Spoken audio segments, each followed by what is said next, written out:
said what Ayn Rand said, that basically if you're religious, that you're like a freaking idiot. Which I have the exact opposite belief. I believe that, what's it called? Job 28:28, that the fear of the Lord is the foundation of all wisdom and compelling evil. It is the foundation of all knowledge. Yes, movement is the foundation of all knowledge, and compelling evil is the beginning of wisdom. Or what compelling evil is wisdom. Understanding, fearing the Lord is the foundation of knowledge, and compelling evil is wisdom, is the quote, Job 28:28. And it's also, it's kind of echoed a little bit, I believe, in one of the Proverbs. And in the Mishnah Torah, Rambam, he also says that the belief in a divine creator is the foundation of all wisdom. So basically, Ayn Rand's a fucking idiot. And she based hard work on a serial killer. Did you know that? What are your thoughts on that? The ideal man's a serial killer. Well, all I can say is I've read. I'll just say on that. Here, let's look this up. 1 second. You just keep talking. Let's look this up. All I can say is I read her book. Which one? What is it called? Another philosophy one, the one that's just straight philosophy about objectivism. Yeah, I mean, everything she says makes sense, and yeah, it does. The separation. She was one of my earliest influences. We have a problem. We have a shrug and I know what you're talking about. I read that too. We have a problem in our economy that 40% of our economy is just borrowed money to pay the healthcare industry, as well as other industries, and state-controlled economy, and then putting that liability on taxpayers is not the basis of an economy. And other. Okay. Let me read it. Howard Rourke, the architect, protagonist of Ayn Rand, the fountainhead, is what's called. So it was based on Frank Lloyd Wright, which I always thought that was just kind of like the most obvious surface level read, and it was very fascinating. And being from Illinois, which we both are, Frank Lloyd Wright has like a lot of history, and even in Texas, where my family's from, some of his proteges, and it's really cool, very logical. And then, like as this AI stuff says, it says quiet demeanor was modeled after Rand's husband, Frank O'Connor. However, there is a dark historical connection. In her private journals, Rand heavily analyzed the psychology of notorious 1920s kidnapper and murderer William Edward Hickman. Hickman murdered and dismembered a 12-year-old girl. Rand studied his sensational 1927 trial while developing her early concept of the Superman, an individual driven solely by his own ego and total disregard for social norms. See, that's too far. John, do you feel that it is consistent with your Kabbalah mental framework? And if so, how?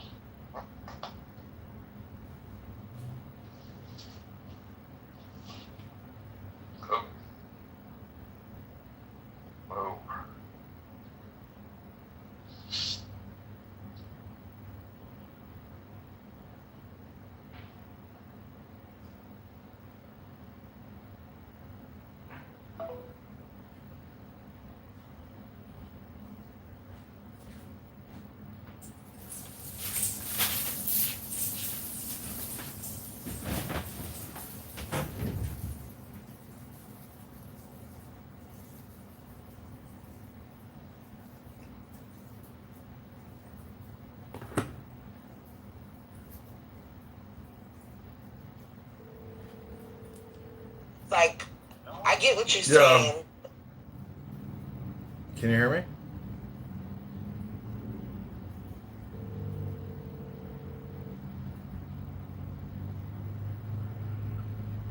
Hello? Yeah. And we're back. Yeah. How do you reconcile Ayn Rand's just super anti-religious views with Nietzsche, like Nietzsche kind of views? Just holistic views. Or you just kind of the balance for you? She criticizes superstition. Religion. Well, she talks about rationalization, and what's funny is in Kabbalah, the emperor is the rational. So she's trying to point out the irrational behavior, because if you wanted to, you could use religion. You could have theocracy and demand that everybody adhere to your theocracy, which some people might consider irrational, like swinging a chicken over your head and then wrapping yourself in amulets, um, and forcing people to do that socially, might be irrational. It could be. It could. Might be. So my mentor, my top rabbi, my rebbe, so to speak, all the freaking time goes that faith is the opposite of logic. That's the whole freaking point. It's because your daddy said so. Hashem, the creator, the king of kings, he said so. And like, there's the rational commandments, the super rational commandments, and the supra rational commandments. And that's the whole effing point. And a lot of it is just logical. Like at the end of the day, it's logical. But like the Ayn Rand shit it's two-dimensional. It's the same thing as art of war. Because all of that philosophy hits the limit. Because it's not considering Hashem. You literally just do as I will. Crowley. That Crowley shit. Which can only, because the other thing, you realize that like the sorcery stuff can only work so far, is like only God can create. And so like there are sorcerers in the Bible, and like Pharaoh speaks to sorcerers, but they can only do like the bend a spoon. Yeah. And I mean like jack off your palms. The palm baby. Well, she brings up the separation of state and capital, and she's awesome. She was a Harry Potter writer too, which is also sacrilegious. Well, what I'm saying is, we're constantly told that we are a country that has a separation of church and state, but we are not told that we do not have a separation of state and economy. And capitalism creates abundance. The union of state and capital creates poverty for the masses. And putting tax liabilities on future taxpayers, as well as current taxpayers, is a recipe for disaster. We need a federal bankruptcy, not a federal bailout. Well, Atlas Shrugged. We need to go golf. Have you worked on Atlas Shrugged? I haven't read Atlas Shrugged now. Oh, highly suggested. That's probably it's longer than the Fountainhead. That's probably the better book. I think Fountainhead's more enjoyable. Anthem's also good. But basically, Atlas Shrugged is about what if all the creators, the engine of society, just dropped out and just disappeared. They didn't die. They disappeared. I don't want to ruin it for you. And they made movies of it. The movies are not high budget, but there are movies of them. But what are your thoughts on just that premise, John, on the podcast? Of what if all the creators, of all the business leaders and real estate owners? So what's up with this lawsuit with Terry Newsom and the Pat Gibbons videos? Like, how did that come into connection? You should publish the lawsuit as a journalist if you can get your hands on it somehow. I wonder if it's been published already. But I haven't published it. I may. It's just he's such a pain in the ass. But because it's a journalistic thing. It's Joe. It's actually very interesting. The class action lawsuit. Mm-hmm. So wait, what was Perry? It's a civil, because he was running for office. It's a civil rights. So there is we'll see if he drops the business claim. Mm-hmm. So right now there is a civil business claim, but the stuff that's really fascinating, and I think it's good, the reason why Tom DeVore and all them are freaking out, mm-hmm. is he's basically making it like a civil rights thing because he's running for office. Right. And these fucked up goofies were illegally coordinated. But they and they knowingly lied about him, and they said illegal stuff. Aaron Del Mar was telling all these organizers Joe's violent. I'm afraid he's gonna shoot me. And then he was a male prostitute. Mm-hmm. Take the bike path. Is that just projection? It must be, because it's I have no way of knowing if it's true or false, but it sounds pretty false. I got a lot of views. About Cicero? What? No, go on about Cicero. What? Is that like Joe? Like Joe has a famous family and it's just kind of freaking crazy. And when I went to the Columbus Parade, which was the Italian community, getting signatures for Joe Severino, people that were very hesitant to sign stuff. Mm-hmm. Were like, oh, Joe Severino, oh, that's my guy. He's a good guy. Here, I'm gonna get you some signatures. Don't worry about it. He's got a very strong name and family. Mm-hmm. And so I think that's really projection, because Terry was the opposite, where he grew up in the suburbs and would literally take car rides to the super Italian area and go to the gyms. This is his public story that Terry talks about. So I think he's projecting to Joe, where he's you're not really from that area. And the bike pack prostitution sound. You want to hear some effed up shit? Terry, you can look this up. Look up the Terry brags about being an altar boy at this church that no longer exists and is now a mosque. But he's snitching on himself again. Because that church, partially part of the reason why it no longer exists is they had a pedo priest that was around the same time he was an altar boy. Confirmed. And so the bike path shit sounds like him. Or someone was, because there's this other guy that's involved. Yeah, have you ever seen Goodfellas? John? Yeah. If I cut out, it's just because I went to the kitchen to refresh my beverage. Yeah, because this is a podcast. I'm sorry. Yeah, you got Perry. Have you ever seen the movie Goodfellas? Hold on one second. Perry said that Pat Gibbons has the ability to do a monologue for an hour, and therefore he's a good guy. And so, I said... And when Perry's arguing that Pat's a good guy. Well, he's an activist, a conservative activist, and... No, he's not. How? Conservative how? Well, he beats his wife. I mean, his ugly fiance. And that's what makes him conservative? Yeah. He's like a Muslim. Muslim men are very conservative with their sex slaves. He's probably getting public assistance.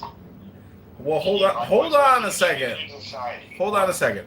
I also want to tell you something, that if you ever call me to be on the John Kitover podcast, at this point, I'm expecting you to also be live streaming on a tripod, on a cell phone, onto YouTube when you call me. Because just having my phones as the one recording platform, it's pretty unprofessional for you, a journalist with a big media network. I agree, but this is probably a conversation for after. This is not a conversation for after any show. This is the conversation.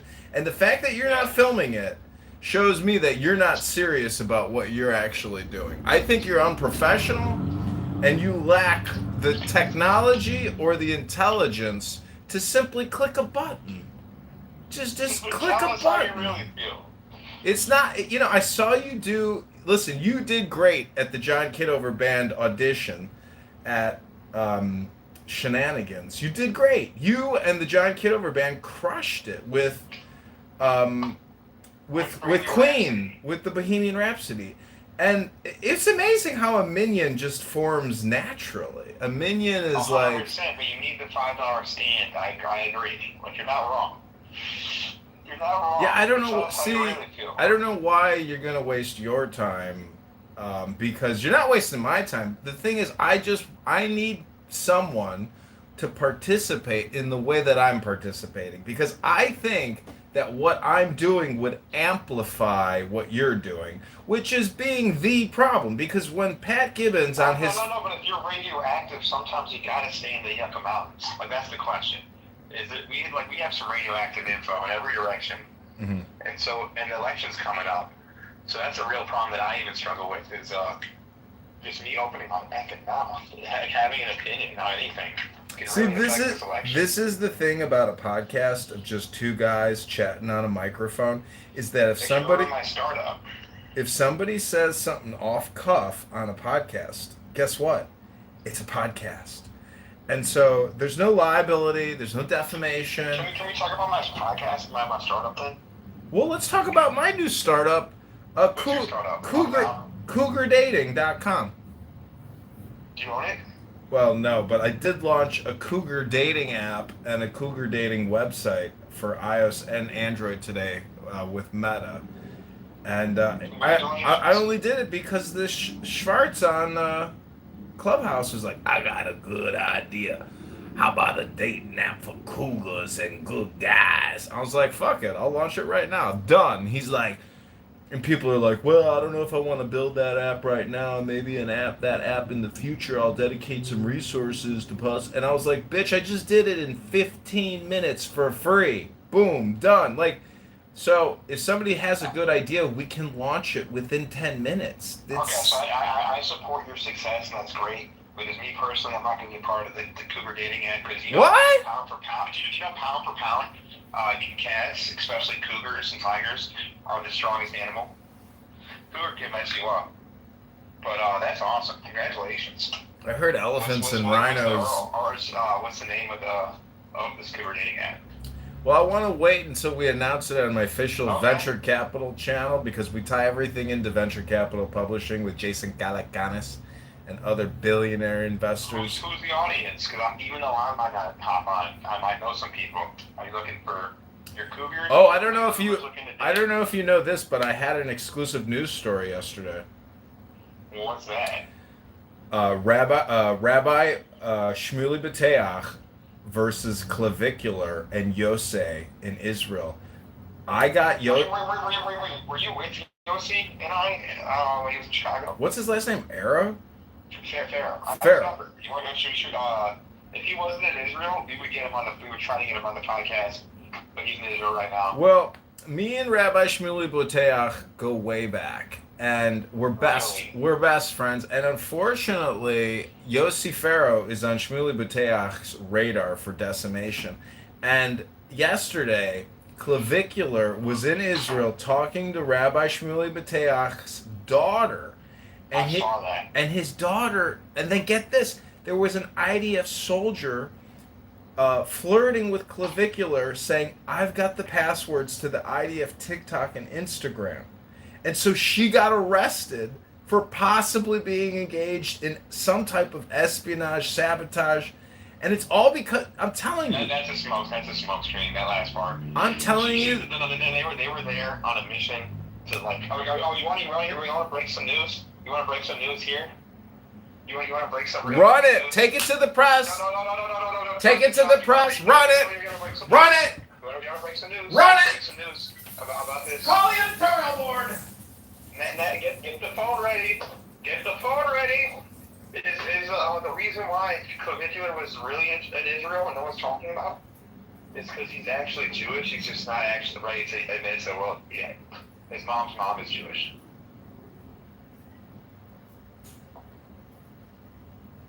John, is that not breaking news?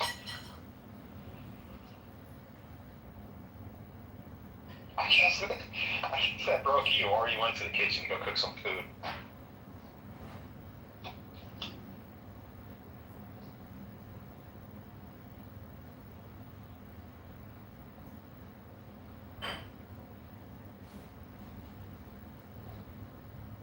John. Hello? Okay, this is brought to you by Pantera, the metal band. Back Daryl, rest in peace. Just remember, if I ever disappear, it's just because I'm in the kitchen refreshing my beverage. I said we go back to shenanigans Thursday, and this Thursday. John, did you not hear my breaking news? No, I was in the kitchen refreshing my beverage, but that's actually real breaking news. And exactly what you were talking about is the reason why Yossi Farrow was actually in Israel. Mm-hmm. It's because he's Jewish. He's just not ready to announce it to the public yet. His mom's mom is Jewish. So making him a full Jewish. So Shmuley brought up a good point that Clavicular is on an apology tour because he was confirmed doing a sig. That's not true. Well, hold on. Wait till I finish. He brought up Kanye West and how that decimated his business, and the same thing has happened to Clavicular after him and Nick Fuentes were doing Nazi symbolism. And so, they said wrong, incorrect. Well, all I'm saying is I've notified the IDF, I've notified Netanyahu, I've notified other sources in Israel to arrest Clavicular. And if Yossi Farrow stops Clavicular from being arrested as a domestic terrorist threat, Yossi Farrow will also be arrested because he is saying terrible things about Menachem Schneerson. How dare Yossi Farrow say these terrible things about Menachem Schneerson? You're missing a lot. You got you're out of your element, John, respectfully. Out of your element. Yossi Farrow's like 21 years old, and he was just a defensive felon kid, and he's just like, oh wow, this is so cool. And what you're missing is, no, he wasn't there on an apology tour. As a Jew, I'm like immune from being called an anti-Semite, kinda. And what Yossi told me face to face, breaking news, is that Clavicular is actually Jewish, and that he's just gonna announce it like later, like 3-4 months from now. And so it's actually like a spiritual visit. But then the IDF sent like a honey pot, and he got like freaked out and left early. Well, and the reason why your guy Shmuley, he's just mad at Chabad, and he's been shitting at Chabad because like one Chabad rabbi from Miami said "fuck you" to him. It's like, and I'm like, it was like someone from like his synagogue is part of the like hotel. Mm-hmm. And Shmuley is like suing Shmuley. Yeah. Like Shmuley's a fucking piece. Like I mean. Don't say that. Don't you dare. I told you that Shmuley and I go way back. How dare you say that about my friend? How dare you? No, but like, how you say you're, holistic. He's going at the Chabad movement like none other, over some just like petty shit. Like a Chabad rabbi's son, not even like the rabbi of the synagogue, the guy's son, goes like, "You're fucked, Shmuley. You're gonna lose the lawsuit," and that's like the only reason why. Like he just ties everything to Chabad. Because that's the truth. Because you know that, like, Shmuley, to his credit, is the first person to talk to the anti-Semites and, like, debate them on Alex Jones' show or, like, Piers Morgan or whatever, or Oprah. Well, see, this is my position, is that Shmuley Boteach, as an activist, is extremely successful. Yeah. But it's still a very niche audience, and if I can support him in just a little way, as opposed to criticizing the man, that's the side that I'm always going to be on. Is that I do not want to criticize. I'm Chabad though, so that's why it's like can you please tell me to just like lay the fuck off Chabad? In this, the man is I don't think the man's a rabbi. It's his business. Do you follow his Facebook? I'm sure you do. Bro, I told you, I go back years with him. I know. Years! It was the last, 2 months. Listen, the point is, I will always support a fellow Yiddishkeit. Always. No matter what side of the Yiddishkeit fence they are on, I'm here to support you. I'm here to support Rabbi Shmuley Boteach. And the truth is, Clavicular trying to F Israeli Jewish girls in the nightclub in less than 30 seconds in a bathroom stall. I don't like it. No, I don't. That's why I wanted him arrested. He's over there raping Israeli Jewish women in the bathroom stalls. I don't approve of Tel Aviv. I would have wished he would have went to Hebron and Jerusalem. That's part of the problem too. Is like the secularism in Israel, which should be a holy land. Well, where do you think you could? You can't go to the club in Mecca. Listen, if you want to help people that are off the derech, where do you go? You go to Tel Aviv, where everybody's off the derech. No, I guess the only place in Tel Aviv I would go is B'nai Brak. Well, you just ain't been to Kuli Alma. Maybe you're not cool enough for Kuli Alma. No, for the tiny room. You ever been in the tiny room? You never even been in the tiny room in Kuli Alma. Yes, I have. I've been about that life. You been in the tiny room? I've stayed in Tel Aviv for one time for a week, and then I've been to Israel 3 times total. And every time I've been in Tel Aviv, like a little bit, but like one time extended time. It's pretty. It's also dirty, man. Like it's fucking buses everywhere. It's just brutal, man. Well, Europe is just bad with the AC in general. Like America has AC on Europe. Big advantage.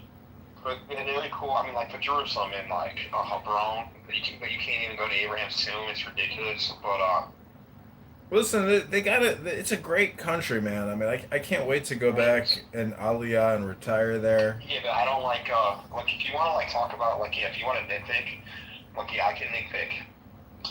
But like you'll see, I like just the same way that Boateng, good friend, you'll see the Chabad brother. Well, he really is like. Shmuley says he's so young. He's 21 years old. Rabbi Shmuley says that he's just clout chasing for clicks and sponsorships like Clavicular, and now that he's been outed as being an associate of a neo-Nazi scumbag, their pipeline of sponsorship advertising dollars has dried up. Okay, from his perspective, he's trying to do as many to fill in as possible. Mm-hmm. And if someone, I've talked to him about this.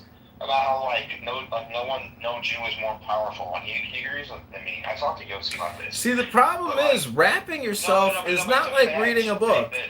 What? Wrapping yourself is not wrapping yourself in a book. All you're doing is doing a movement, but you're not actually doing any studying.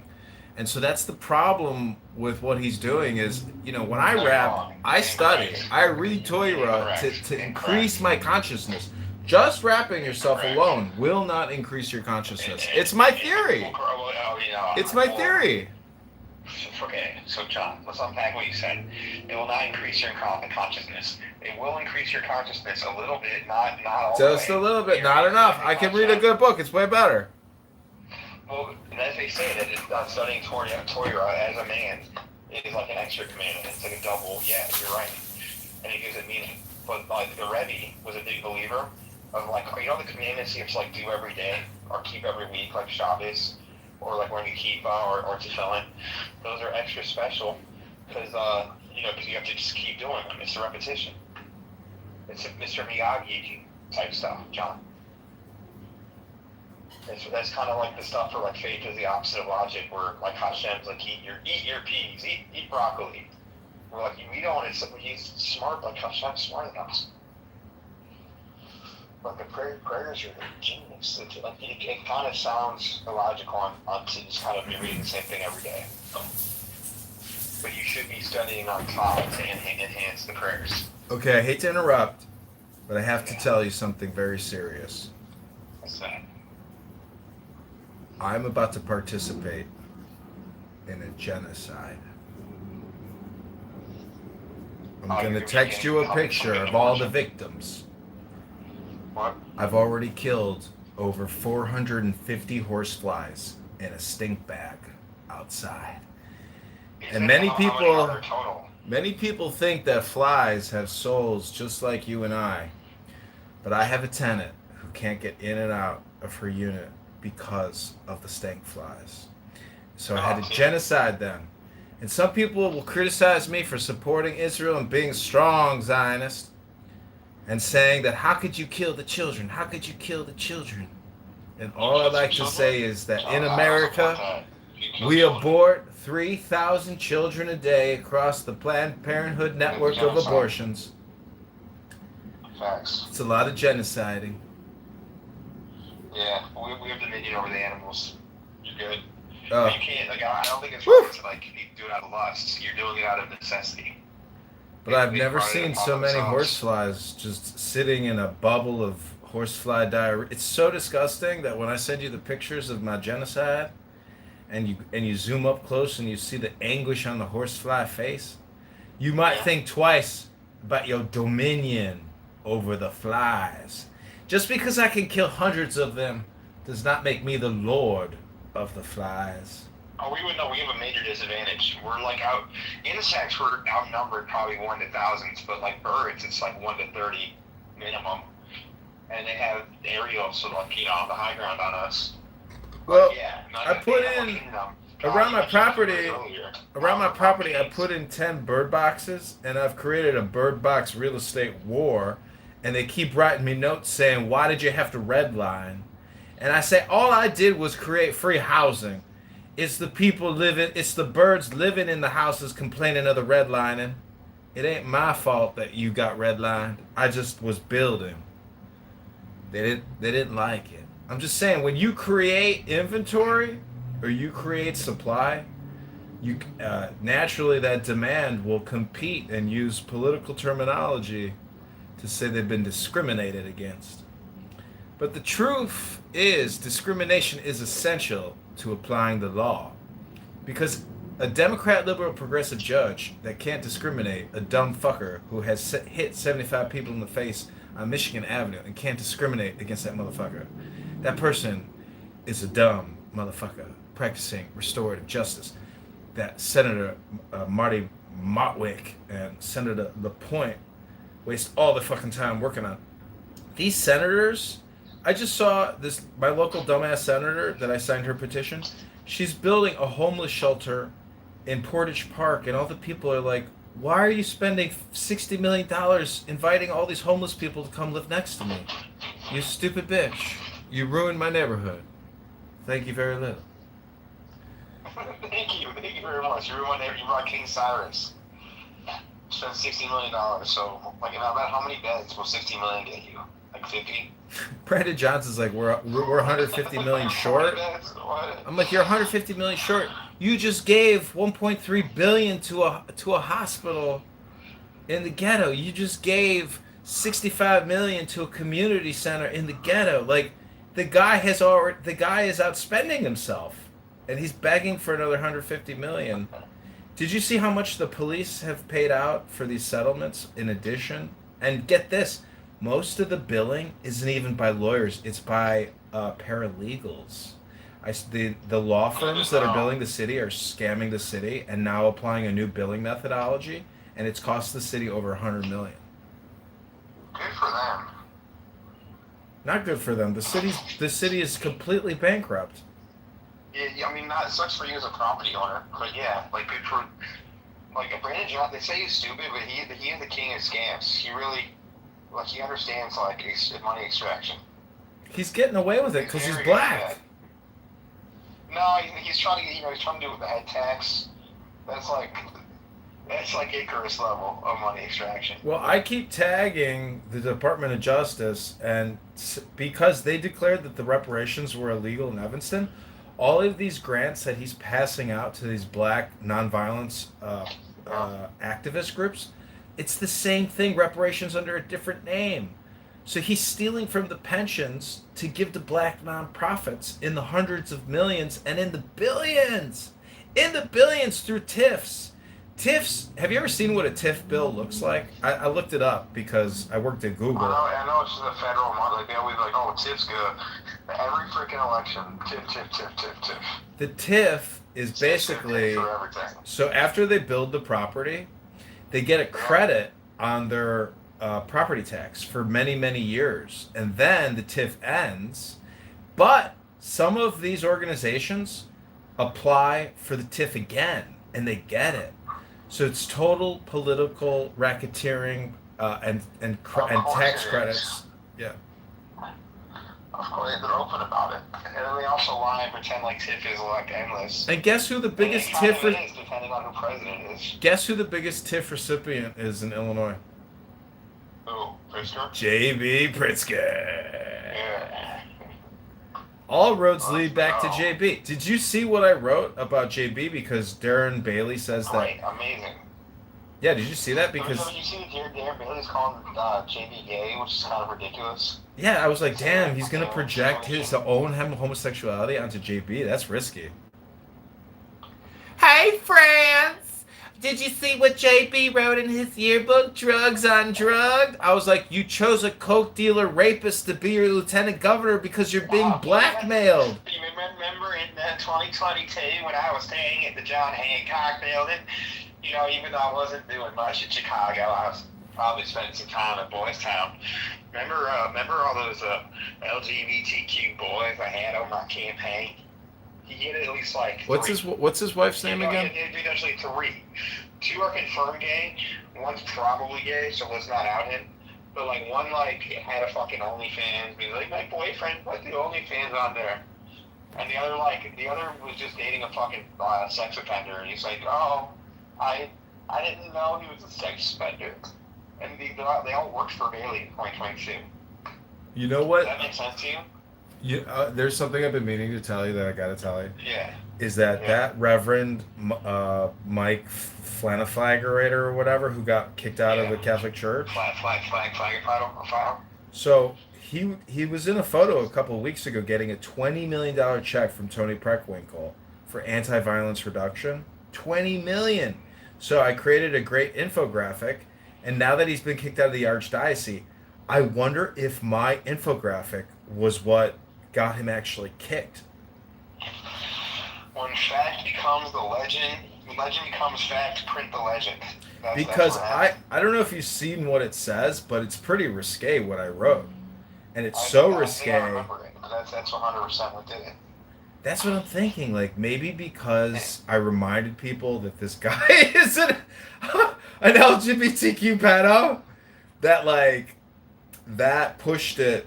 Like, because you can't say things like that because of libel, slander, defamation, and the laws. You can if you are. What's it called? You're like Johnny. You're like basically Daredevil, or no, not Ghost Rider. You're like the Ghost Rider. Well, the amazing thing is, based on the things that I say, you're the Punisher. Well, I've heard it said if you're a political candidate and you're making outlandish political statements against other people, it's like a liability gray zone where nobody can really sue you because you're a public figure defaming a public figure, and it's really just your opinion. And so the freedom of speech gives us that ability to make defaming statements, so long as it's not like in the way that Severino was coordinated by masked identities. Like, you know how many? Well, you're not a lie. You're not a knowingly lie. Like, that's what they're doing.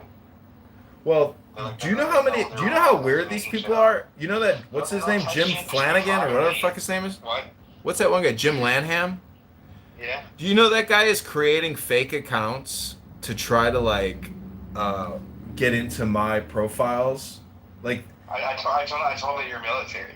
He can see. I told him that. I said I'm like, you should read my comments on his shit on my record, because I'm like, I really just go straight for the soul, and I'm just I told him, I'm like, what kind of adult man has like 30 anonymous accounts? Like, that's why you're unhappy with your personal life and have never been married. And then he goes like, oh, like John Kitover, and I'm like, no, John has over 100, but that's different. He does it for work. He's military. Yeah. But it is true. You do it for work. It is that you're creating a node system. It is different. The system doesn't work if you just have like 5 or 30. You need 100 nodes.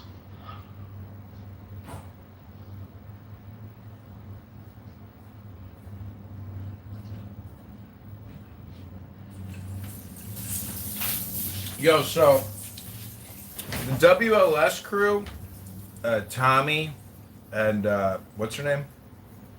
Oh, they weren't on Saturday. They were on? Nope. Oh, because in that retraction that WLS put out, you said that you forced them to do that. How is that possible? It's called demand letter, folks. And it's not like a threat. It's literally how the legal system works.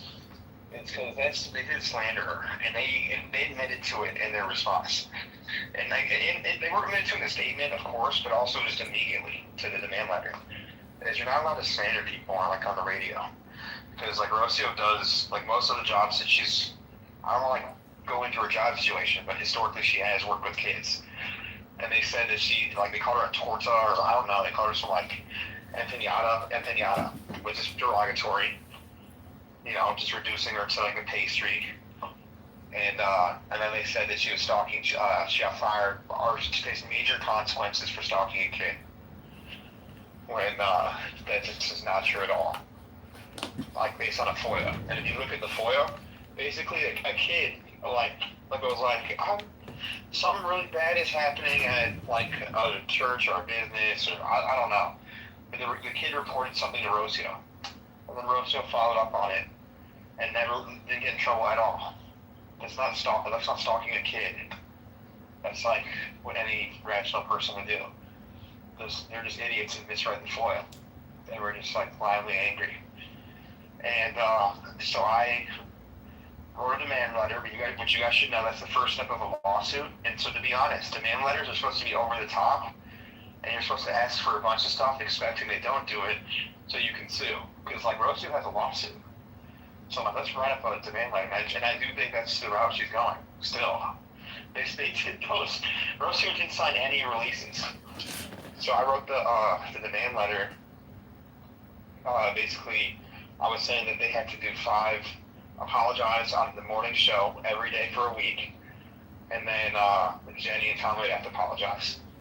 Immediately, they said we do it every day this week. After internal investigation, we found that she wasn't stalking any kids, and they also found a fence for the empaniatic comment. Then they said we can do the apologies, which I'm like, damn.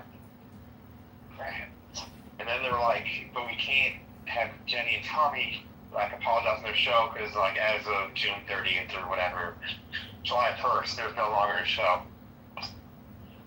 And Rocio, and then went back and forth, and she had Joe Severino kind of negotiate. But you can't carry in New York, right? Because he wanted a higher number. Because to be fair, they didn't satisfy the demand letter. They just took 6 demand months to get that. If you're a junior, you can. Because that Saturday show had a specific audience. The Shaman will let you slide. It was made. We don't go around robbing bodegas and stuff. The Shaman will let you slide. And you should have put in that demand letter that you and Rocio and Joe get 1 hour of airtime to rectify what you consider years of defamation and political She didn't go through with a lawsuit. Because I think that's actually because now we have evidence that they admitted that they said it. Now they're basically saying that they distanced themselves. And so on the demand letter, it wasn't just them. It's Salem and the parent company called Wellstone, Wellwater. I forgot. It's a non-for-profit private equity company. That's a Christian Utah company, and then also Jenny and Tommy herself. So I think Rocio can get quite the bag because it's a legitimate case. They were just angry and ignorant, and honestly, she should. She's that really could affect her money making.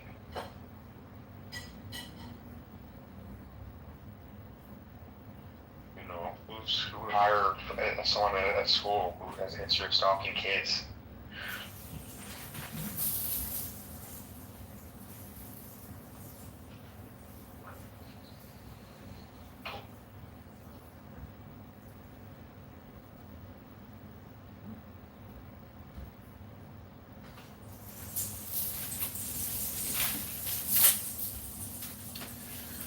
Well, Rabbono Shel Olam, gekachen lichtigen dein Eugen, fushta.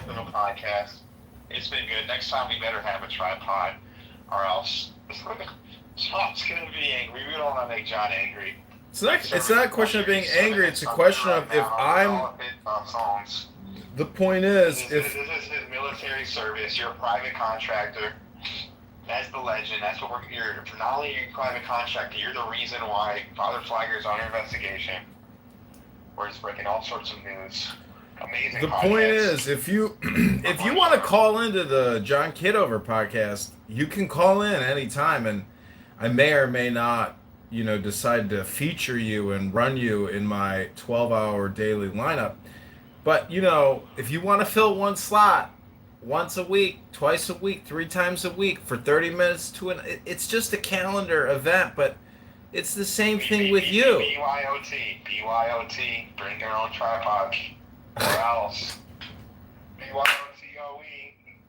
This is a BYOT podcast. You know what I thought about is if you created a cafe and you just called it the social media cafe, and you just advertise it, market it as being a creative, creator space, it probably would be pretty popular because, it's a little bit I created this company called Selfie Events, and the whole thing was to just like throw events. The whole purpose is to come and take selfies with other people, and it never took off. But the fact that Probably you have can some like, event in LA that you could just copy and bring here. Because I think they had, I know for a fact, but they have like fake planes and that. I was talking to my friend who's done, he kind of helps make those like fake videos like, oh no, you're my long lost twin. That's crazy. why don't we try to get Rocio? Why don't we try to get Rocio on the Like podcast? the fake military reunions. What? Why don't we get Rocio on the podcast? What? I'm gonna call Rocio and get her on the podcast for at least. She's the next guest. We're done with our thing, but call Rocio, get on the podcast, but make sure she knows. And please don't talk to her about the case, because No, I'm not going to call her separately. I'm going to call her right now and three-way her in. No, I'm not. I got to go. It's 40 minutes. All right, well, That's please, next time, I'm going to check. Before you call me, you got to text me and say, hey, I brought up a tripod. I'm ready to podcast. Otherwise, you got to let me know. I do or I do not have a tripod. Because if you don't have a tripod, I am going to decline the next call, the next podcast event. I feel like we've covered everything we need to discuss today until karaoke on Thursday. What do you think? What song are we singing on Thursday? Or am I singing? How's the John Kitover, man? I'm going to just look up Johnny Cash because I looked up Frank Sinatra. They didn't have Chicago. How pathetic. That train is coming. It's rolling around the bend. And I ain't seen the sunshine since I don't know when. And I'm stuck in Folsom Prison. Time keeps dragging on. When I hear that train moving, I hate my head and cry. When I was just a baby, my mama told me, son, oh, And that Norm, in fact, boy, don't you ever play with guns, but I saw the man in Reno just to watch him die. When I hear that train coming, I hate my head and cry.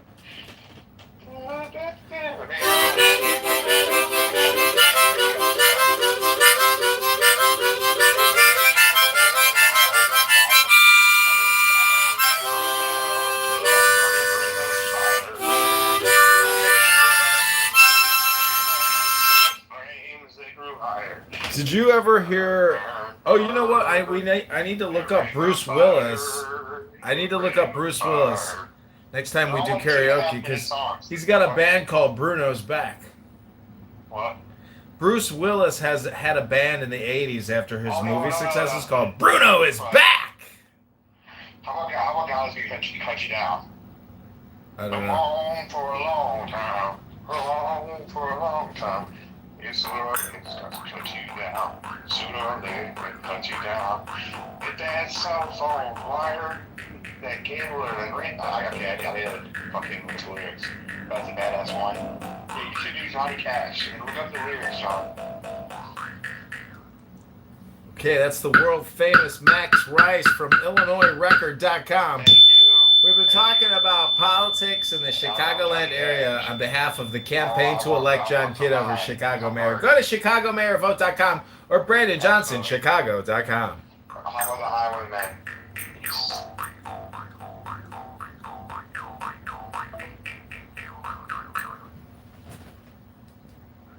right now. Okay. Feet has been described. Yo, shut up. I'm reading. All right. Douglas J. Feith is an American lawyer who served as an Undersecretary of Defense of Policy from 2001 in July until August 2005. He is a senior. I'm not done. Yeah. He's a senior fellow at the Hudson Institute, a conservative think tank, right? And he's been described as an architect of the Iraq War. In the lead up to the war, he played a key role in promoting the false claim that the Saddam Hussein regime had an operational relationship with Al Qaeda. Now let's scroll. Hold on, 1 second. 1 second. Let's scroll a little bit more. Yeah, I don't think anybody. Hold on, let me. Hello, can I finish? Can I finish? Hello. Can I finish? Can I finish? Moderators. Yeah. Okay, Feith was born to a Jewish family in Philadelphia and Pennsylvania. One of 3 children. Hello. Yeah. He is his father was a revisionist So he's not an Zionist. Israeli.